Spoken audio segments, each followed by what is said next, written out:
Imagine a 10-year-old girl vanishing without a trace in the blink of an eye, then reappearing 8 years later as a completely different person. But the most terrifying part wasn't the time she was missing. It was where she spent those years. In a secret bunker 2.5 meters underground, only 5 square meters in size, with not a single ray of sunlight ever reaching her. And when she escaped from that hell, she did something that shocked the entire world. She mourned for the man who had imprisoned her for 3,096 long days. Was this Stockholm Syndrome, or something far more complex and sinister?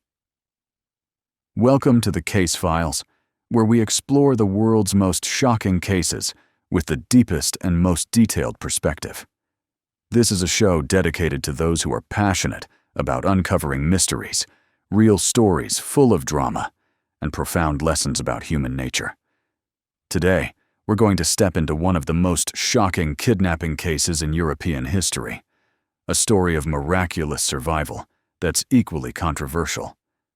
This story not only shook Austria, but forced the entire world to ask profound questions about human psychology, the resilience of the human spirit, and the fragile boundaries between victim and perpetrator. In this episode, we're taking a deep dive into the infamous case of the Strasshof captivity, the Natascha Kampusch case. 3,096 days of horror in a dark underground bunker, and one Austrian girl's escape from hell. Prepare yourselves, because today's story will take us through a range of emotions, from shock and horror to surprise and deep reflection. The setting: Vienna at the end of the 20th century. Let's turn back time to Vienna, Austria, in 1998, a peaceful city with low crime rates, where parents could still feel safe letting their children walk to school alone. This was a time before social media, before GPS, when a child's disappearance could shake an entire nation. In this context, the Kampusch family lived in the Donaustadt district, a relatively safe residential area. Natascha Maria Kampusch was born on February 17, 1988, the youngest of 3 sisters. Her father, Ludwig Koch, and mother, Brigitte Sirny, had separated when Natascha was still small. The little girl's life was no different from any other ordinary child, going to school, playing with friends, and being picked up and dropped off at school by her mother every day.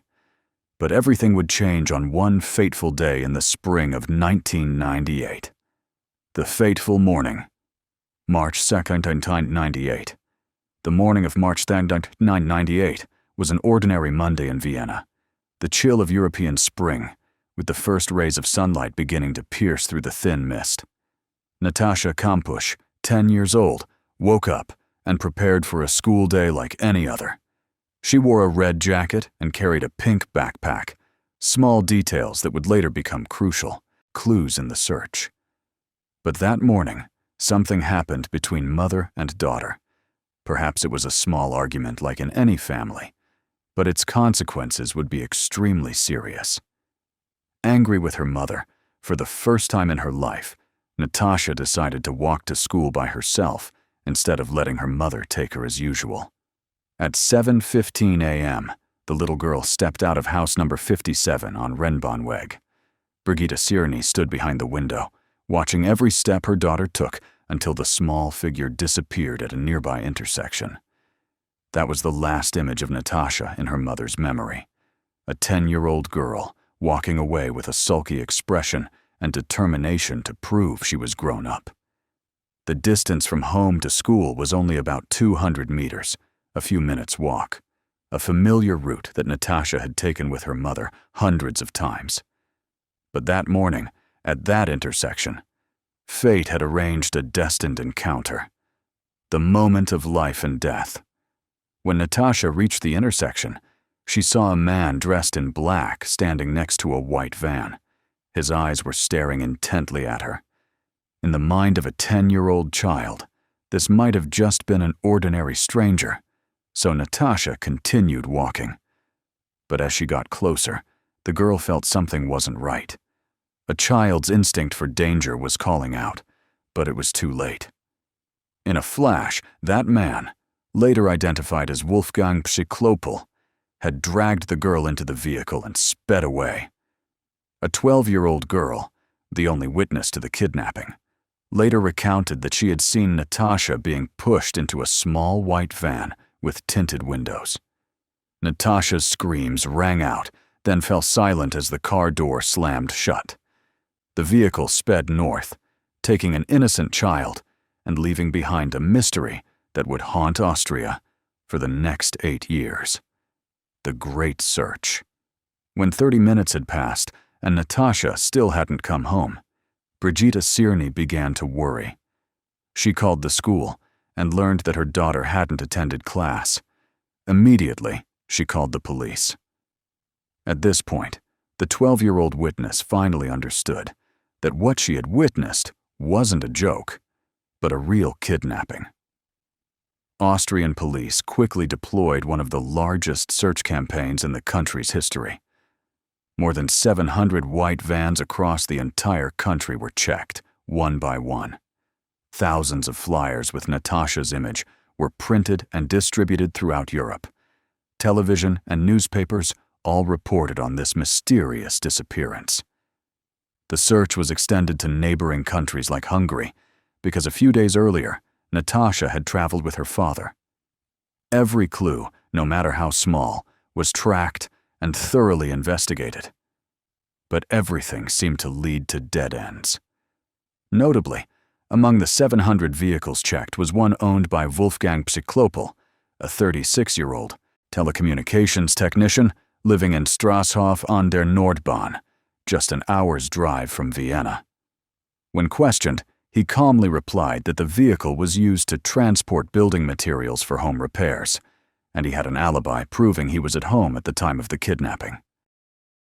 The fatal mistake. Police believed Wolfgang Přiklopil. They saw him as an ordinary person with no criminal record, stable employment, and an appearance that didn't arouse suspicion. This was a fatal mistake, a decision that would cost Natascha 8 years of her youth. In reality, at that moment, Natascha was lying in a dark bunker, just meters away, beneath the feet of the police officers questioning her kidnapper. But the bunker was built so sophisticatedly, with perfect soundproofing, that no one could detect her existence. Portrait of the perpetrator. Wolfgang Přiklopil wasn't an ordinary criminal. Born in 1962, he was an intelligent technician with deep knowledge of technology, electronics, and construction. In the eyes of colleagues, he was quiet, rather introverted, but didn't attract attention. Neighbors described him as a single man who kept to himself, occasionally helping elderly neighbors with household tasks. But behind that ordinary appearance was a sick individual who had meticulously planned his crime.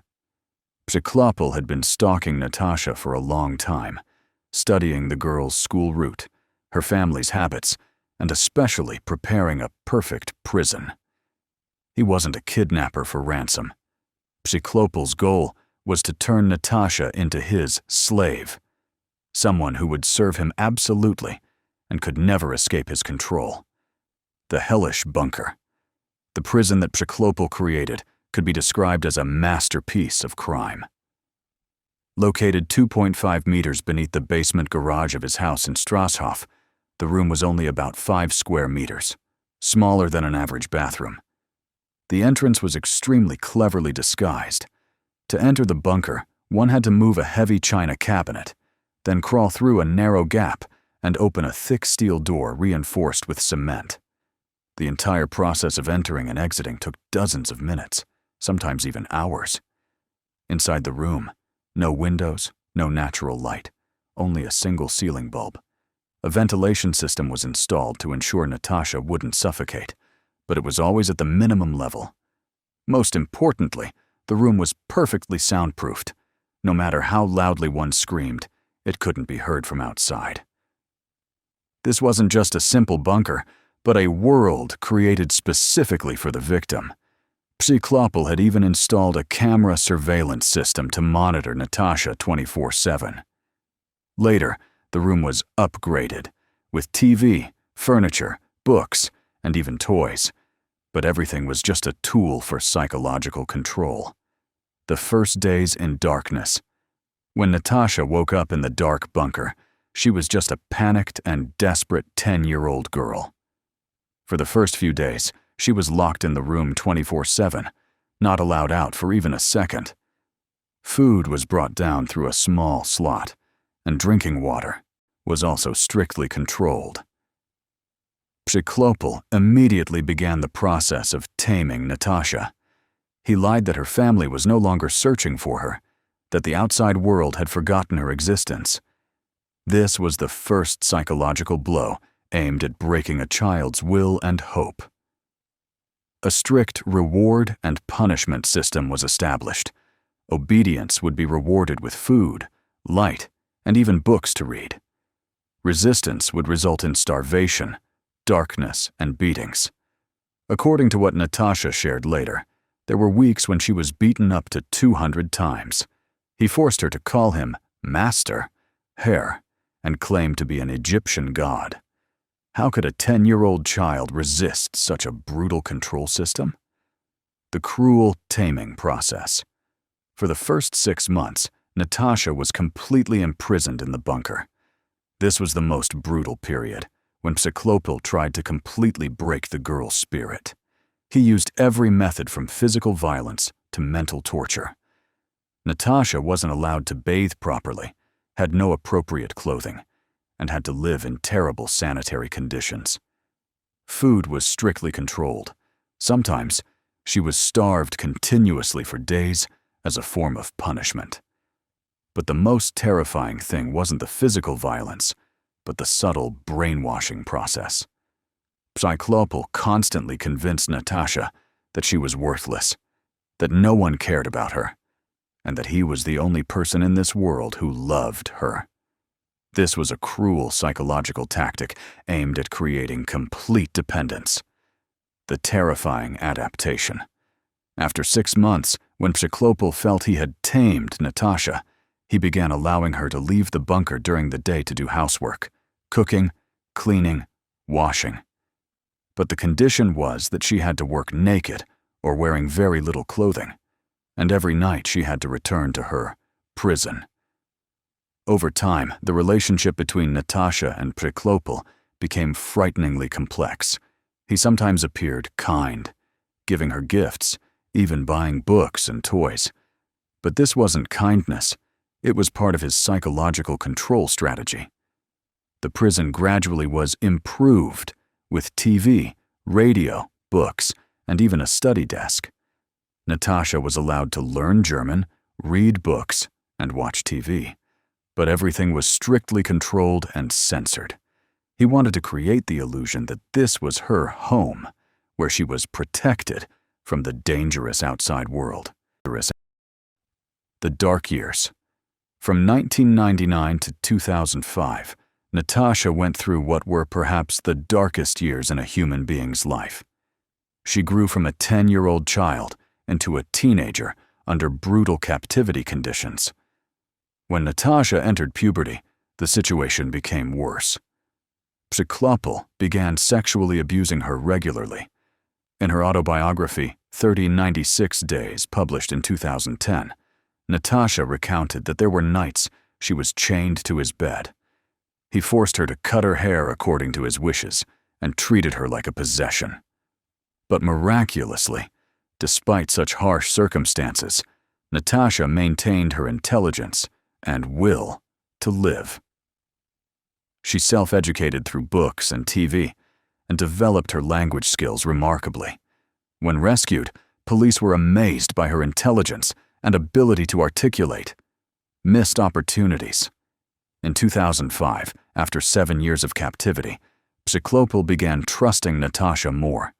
He allowed her to walk in the garden and even go outside, to the supermarket, occasionally skiing. These could have been golden opportunities to escape from hell, but 7 years of captivity had left deep psychological wounds. Natascha recounted that she had tried to use her eyes to call for help. She stared intently at a traffic police officer on duty, hoping he would understand the message. "Please save me." But that officer paid no attention to the pleading eyes of a 17-year-old girl. At the supermarket, when standing alone near the checkout counter, while Přiklopil was shopping elsewhere, Natascha hesitated for a long time. It was a moment of intense psychological struggle. Part of her wanted to cry for help, but another part feared the terrible consequences that Přiklopil had threatened. He had warned that if she dared betray him, she would disappear from this world. Why didn't Natascha call for help? This is a question many people ask, but they don't understand the power of the brainwashing process and psychological dependence after 7 years of contact with only one human being. The day of rebirth, August 23, 2006. 12:53 p.m. on August 23, 2006. A moment that would change Natascha's life forever. By then, she was 18 years old, having become a young woman after 8.5 years of captivity. That day, the weather was beautiful, with warm Austrian summer sunshine. Natascha was tasked with using a vacuum cleaner to clean Přiklopil's red BMW 850i in the garden. This was one of the sports cars he loved, and caring for it was one of Natascha's regular duties. Suddenly, Přiklopil's cell phone rang. Because the vacuum cleaner was too loud, he had to step deep into the house to answer the phone. This was the moment Natascha had been waiting for throughout 8 years. With amazing quick thinking, Natascha deliberately turned the vacuum cleaner to maximum volume, forcing Přiklopil to go even further into the house to hear the call clearly. She looked toward the door and saw it was slightly open, something that rarely happened. At this moment, Natascha's heart was pounding. She knew this might be the only chance in her lifetime. Without much thought, she put down the vacuum cleaner and decided to execute the escape plan she had been nurturing in her heart for years. The life or death escape. Natascha rushed out of the gate, running faster than she had ever run in her life. For the first 200 meters, she ran through grass fields and empty streets of Strasshof. Her heart pounded like drums, her breathing was rapid, but she didn't dare stop or look back. She encountered a passerby and begged them for help. "Please call the police. I'm Natascha Kampusch. I've been kidnapped for 8 years." But the man appeared cold and indifferent, perhaps thinking this was a girl with mental problems, and continued walking without caring. With no other choice, Natascha continued running with fading hope. After running frantically for 5 minutes, she saw an old house with a small garden. She hurriedly knocked on the door, her hands trembling violently. A 71-year-old woman opened the door and saw a girl as thin as a skeleton, pale as death, with eyes full of terror and exhaustion. Natascha said with a trembling voice, "Ma'am, I'm Natascha Kampusch. Please call the police." The woman immediately understood the importance of the situation. The name Natascha Kampusch was still famous locally because police had never given up searching for her. She immediately called the police. At exactly 1:04 p.m., police arrived at the house. When she saw the police uniforms, for the first time after 3,096 days, Natascha could breathe a sigh of relief. The longest nightmare in Austrian criminal history had finally ended. Oh, the end of the perpetrator. Meanwhile, when he discovered Natascha had escaped, Přiklopil didn't try to chase her or flee. He knew the game was over. He took his red sports car and drove to Praterstern station in Vienna's suburbs. At 8:59 p.m. that same day, Wolfgang Přiklopil jumped in front of a train and committed suicide. He ended his life at age 44, leaving behind a story that would trouble psychologists and criminologists for decades to come. Before his death, he had told Natascha, "The police will never catch me alive." And he kept his word. Shocking discoveries. When police searched Přiklopil's house, they discovered a masterpiece of crime. The bunker was built with astonishing sophistication, perfect soundproofing, adequate ventilation, even surveillance cameras. In the room, police found TV, furniture, clothes, books, toys, bottled water, and even small gifts.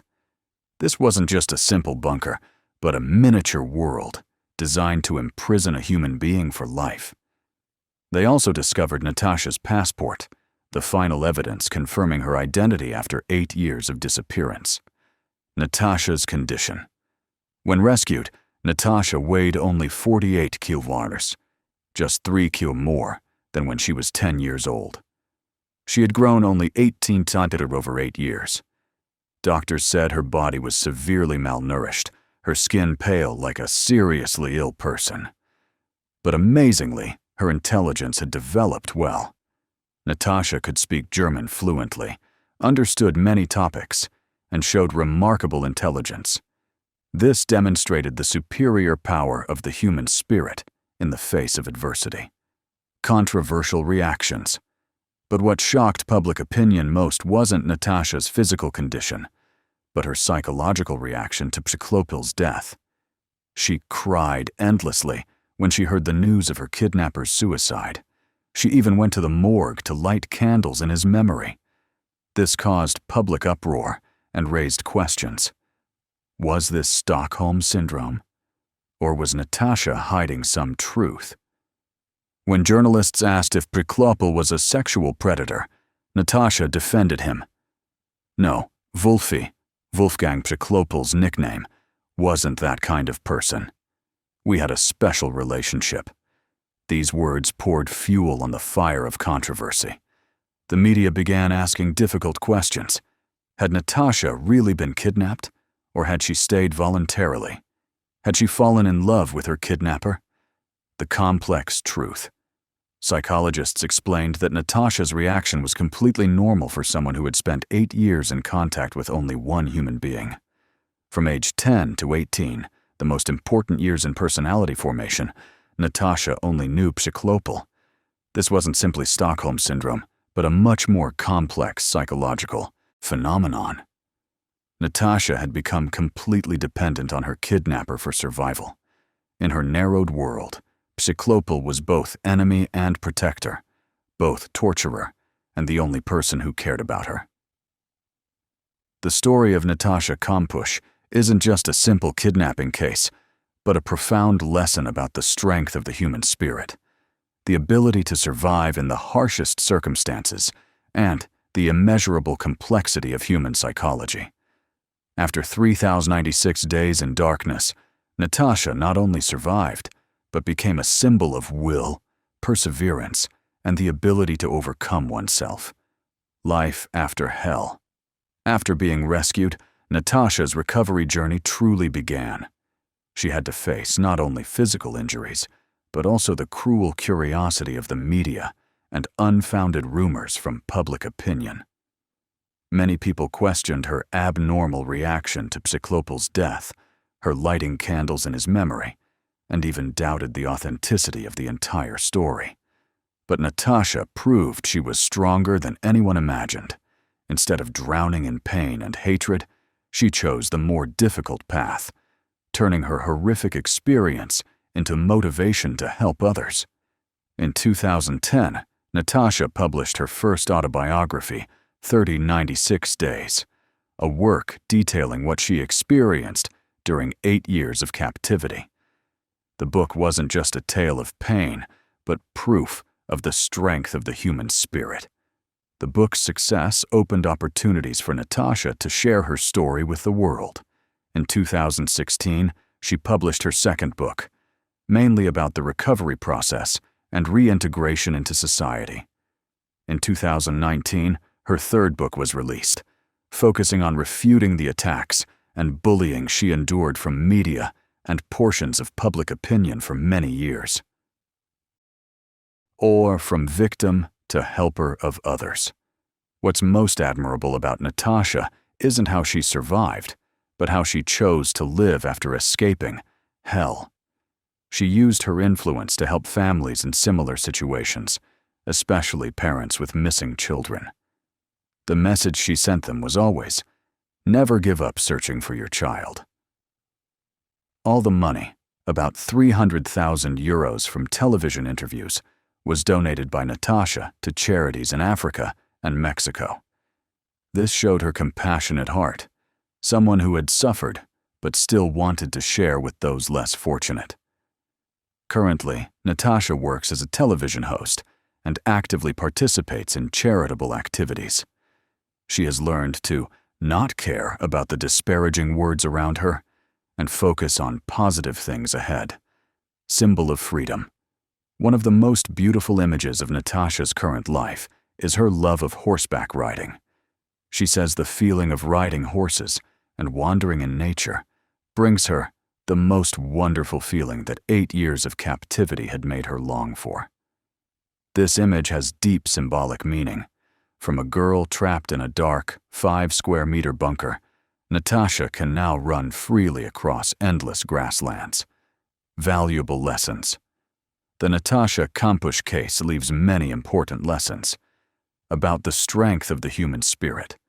Natascha's ability to survive and maintain her sanity under harsh conditions shows humanity's superior potential in the face of adversity.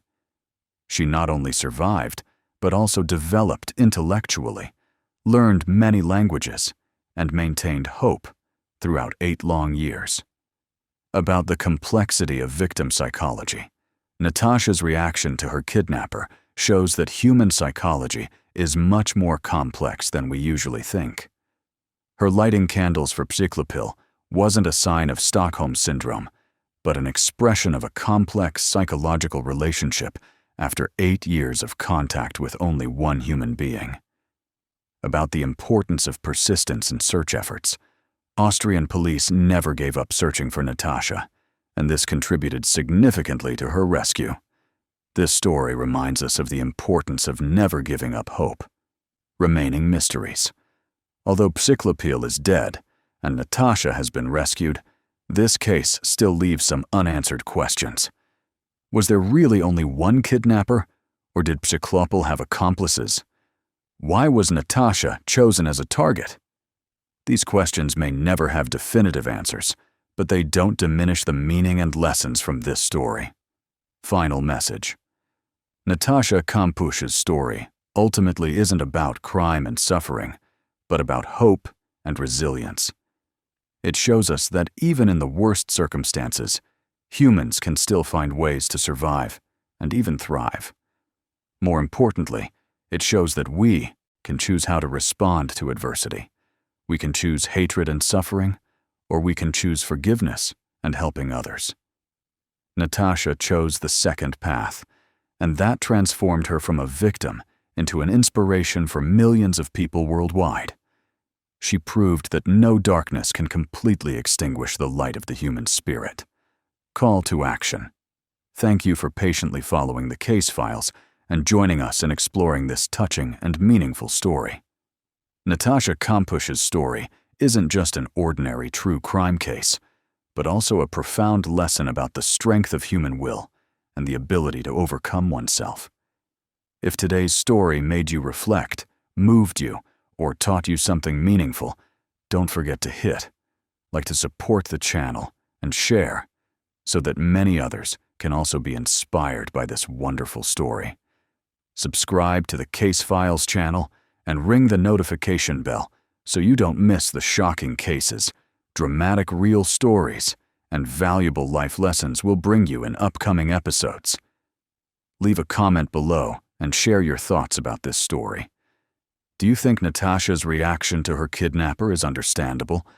And what impressed you most about today's story? And remember, in the true crime world full of dark stories, sometimes we also need stories about hope, about survival, and about humanity's extraordinary ability to overcome adversity. Natascha Kampusch's story is one of those stories. See you again in the next episode of the Case Files, where we'll continue exploring unsolved mysteries and real stories that are stranger than fiction. Take care and have a wonderful day.